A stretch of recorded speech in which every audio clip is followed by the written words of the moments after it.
Kenapa konten negatif itu lebih gampang viral, lebih gampang nyebar? Ya ini sih sebenarnya udah self-explanatory sih, udah nggak perlu jelasin lagi. Karena ya gimana, apalagi kalau kita ngeliat Indonesia sekarang gitu ya. Ya orang-orangnya kebanyakan sukanya yang kayak gitu.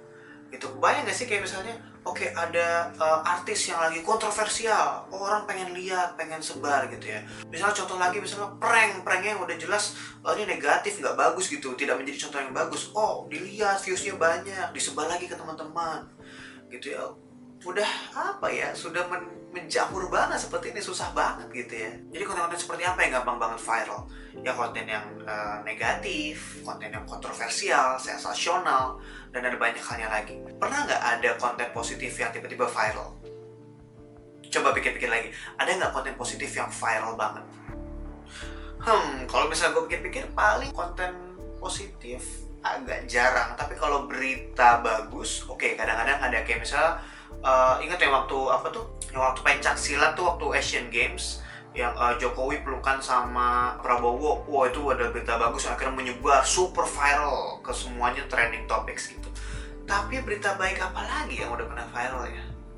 Jarang banget. Coba sekarang coba tanya ke diri sendiri deh, pernah gak sih lu nge-share berita baik atau berita positif ke orang lain? Gue yakin pasti jarang gitu.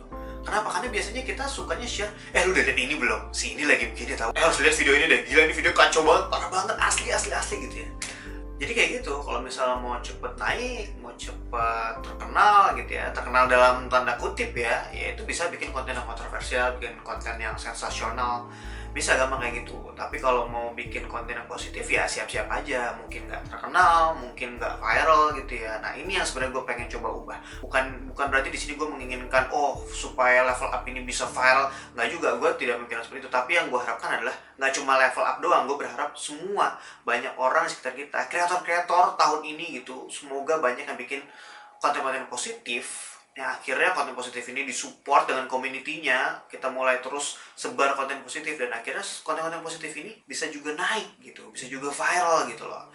Kayak misalnya YouTube trending isinya udah nggak video-video yang kontroversial lagi gitu, sekali-sekali mungkin banyak berita-berita bagus, good news yang bisa trending juga gitu. Karena kalau misalnya kita lihat dari YouTube trendingnya Amerika gitu ya, coba kalian bisa klik di YouTube kalian, di settingsnya diganti negara Amerika gitu ya, United States, itu di trendingnya rapi banget gitu ya.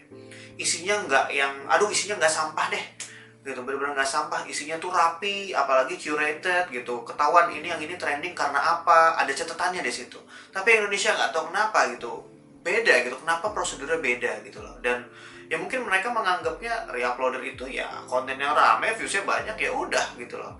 Nah ini menurut gue udah, ya gimana, sistemnya susah, kita nggak bisa ngubah. Mau ngadu ke YouTube ya gimana, kita sepertinya sebagai kreator juga udah mempermasalahkan ini. Tapi mungkin YouTube juga nggak bisa berbuat banyak gitu, dan ya gimana, gue tidak bisa mengharapkan, nggak bisa berharap terlalu besar gitu. Tapi kalau misalnya konten positif itu didukung, disupport, banyak yang nge-views juga, banyak yang nge-share, akhirnya naik, ya kita bisa ubah tuh pelan-pelan gitu. YouTube trending kita nggak lagi yang isinya aneh-aneh lah istilahnya gitu. Bisa mulai berita bagus, berita yang prestasi misalnya, atau berita positif, atau misalnya tutorial yang bagus gitu. Nggak melulu isinya tentang yang kontroversial atau yang sensasional aja. Dan gue berharap kalian semua bisa membantu gue dengan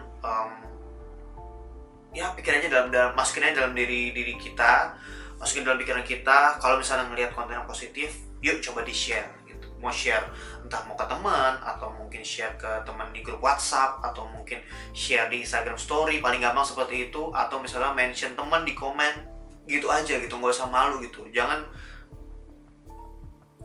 melulu konten-konten negatif terus aja yang disebar.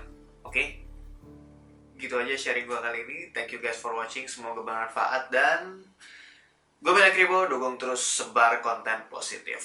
See you guys in the next level up video. Bye.